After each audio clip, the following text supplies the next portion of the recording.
ఆగు చేసుకునే పరిస్థితి లేదు, దాని మీద ఇంకో రూపాయి అదనంగా వచ్చే పరిస్థితి లేదు. కాబట్టి ఏరోస్పేస్ భూ నిర్వాసితులందరూ కూడా బాధపడతా ఉంటే చూడ్డానికి అడిగి పోయినాం. పోతే ఇక సరే మాజీ ఎమ్మెల్యేలు తాజా ఎమ్మెల్యేలు అందరూ కూడా అక్కడ ప్రజలందరినీ రావద్దని చెప్పి ఆంక్షలు పెట్టిరట. ఎన్ని ఆంక్షలు పెట్టినా మా ఆడబిడ్డలు అయితే అందరూ వచ్చిర్రు, మంచిగా బతుకమ్మలు బోనాలు తీసుకొని వచ్చిర్రు. మా అన్నదమ్ములు జర భయపడ్డోళ్ళు ఎన్నుకున్నారు, కానీ ఆడవాళ్ళు అయితే అందరూ వచ్చిర్రు. సో అల్టిమేట్గా అక్కడి ప్రజలకు మాత్రం ఏరోస్పేస్ వల్ల నష్టం జరుగుతూ ఉంది. దానికి సంబంధించి మేము ఫైట్ చేస్తాం. ఇబ్రహీంపట్నం చెరువు మీకు తెలుసు, దానికి ఇబ్బందులు ఉన్నాయి. అట్లానే ఇబ్రహీంపట్నం అంటే అందరం గొప్ప చెప్పుకుంటాం, భూదాన్ భూములు ఉంటాయి, చాలా పవిత్రంగా చాలా అద్భుతంగా భూదాన్ భూములు దానం చేసినటువంటి గొప్ప వాళ్ళు ఉంటారని. కానీ ఆ భూదాన్ భూములు మన తెలంగాణ రాకముందు చెప్పుకుంటాం ఆంధ్రోళ్ళ కబ్జాలు ఉన్నాయి. మరి ఇప్పుడు ఎవరి కబ్జాలు ఉన్నాయి ఏమవుతుంది అన్నది అందరం కూడా ఆలోచన చేసుకోవాలి. సో పదే పదే నేను చెప్పేది అందుకే, కొందరి తెలంగాణ కాదు అందరి తెలంగాణ కావాలంటే భూదాన్ భూముల చెర విడిపించేటటువంటి ప్రయత్నం ఖచ్చితంగా జరగాలి.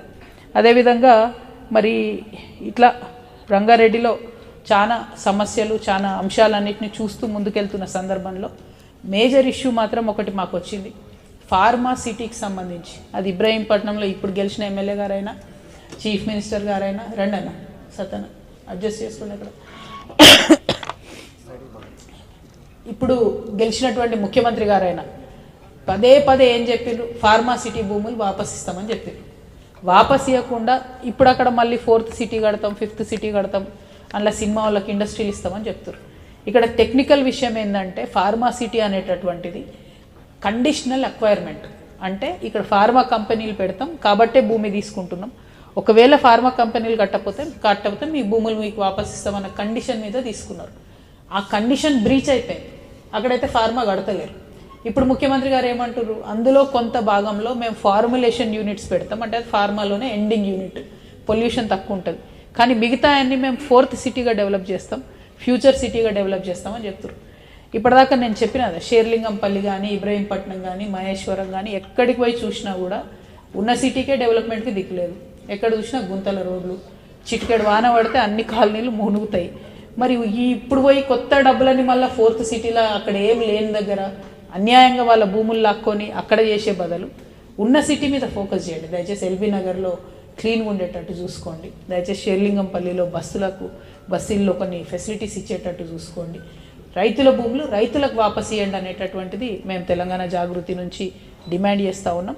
మీరు కట్టేటటువంటి 4th సిటీలో మీరు ఫార్మా కట్టకపోతే, ఫార్మా కంపెనీలు పెట్టకపోతే రైతుల భూములు రైతులకు వాపస్ ఇవ్వాలనేటటువంటిది మేము డిమాండ్ చేస్తూ ఉన్నాం. దాని మీద ఫ్యూచర్లో కూడా పోరాటం చేస్తాం, ఖచ్చితంగా అవసరం అనుకుంటే లీగల్గా కూడా వెళ్తామని ఈ సందర్భంగా తెలియజేస్తూ, మేము ఇందాక జరిగిన మేధావుల సమ్మేళనంలో తెలంగాణ నాయి బ్రాహ్మణ సంఘం వాళ్ళు కూడా మాకు వినతి పత్రం ఇచ్చారు. ఈ సమస్య ఇన్ఫ్యాక్ట్ ఎక్కడికి పోయినా చెప్తున్నారు, నాయి బ్రాహ్మణులకు రజకులకు కేసీఆర్ గారు 200 యూనిట్ల లోపు కరెంటు ఫ్రీగా ఇచ్చి మరి వారికి సెలవులు నడుపుకోవడానికి కానీ దోబిఘాట్లు నడుపుకోవడానికి కానీ అప్పుడు అవకాశం ఇచ్చిండ్రు.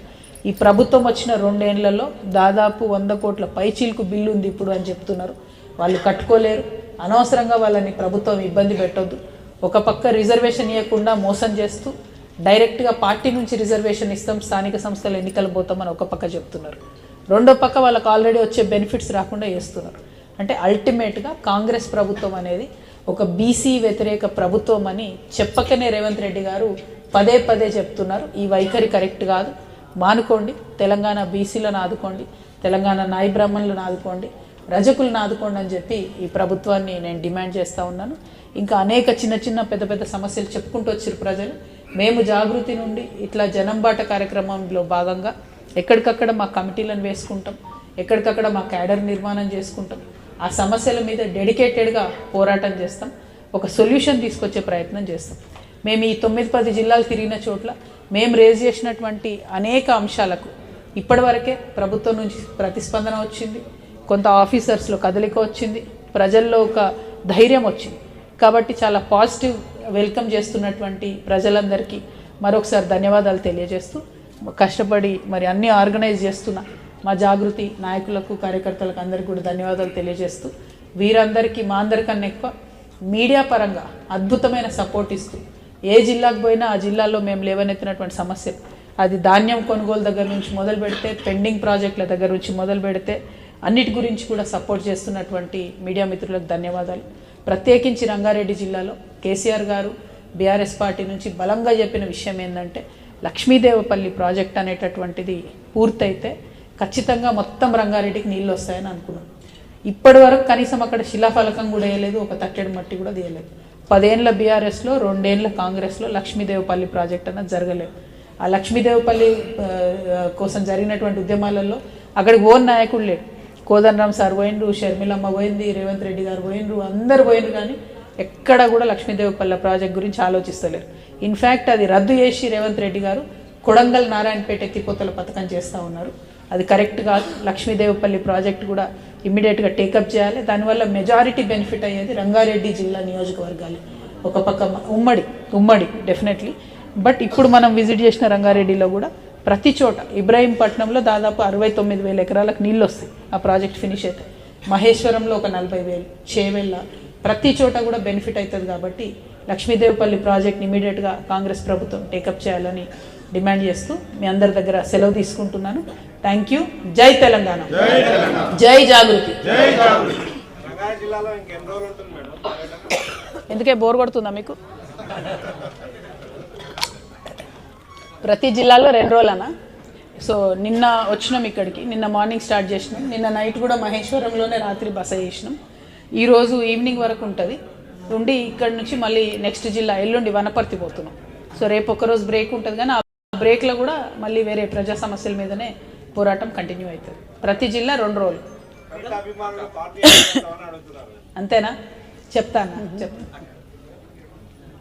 నియోజకవర్గంలో చెరువుల కబ్జా గురించి ఏం మాట్లాడలేదు, అన్ని నియోజకవర్గాల గురించి మాట్లాడారు. ఇక్కడ ముఖ్యంగా మన్సూరాబాద్లో కబ్జా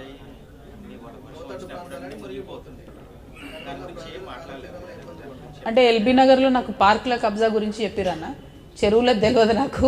పార్కులు మాత్రం ఏడ ఖాళీ పార్క్ ఉంటాడా? మన్సూరాబాద్ పెద్ద చెరువు, చిన్న చెరువు మొత్తం కబ్జా అయ్యి వర్షం వస్తే మొత్తం మురిగిపోతుంది.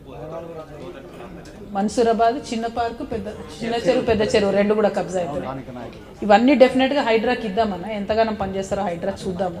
ఎందుకంటే మనం గట్టిగా హైడ్రాకి ఇస్తే మరి బీఆర్ఎస్ నుంచి అందరు కాంగ్రెస్లోకి పోతారేమో అని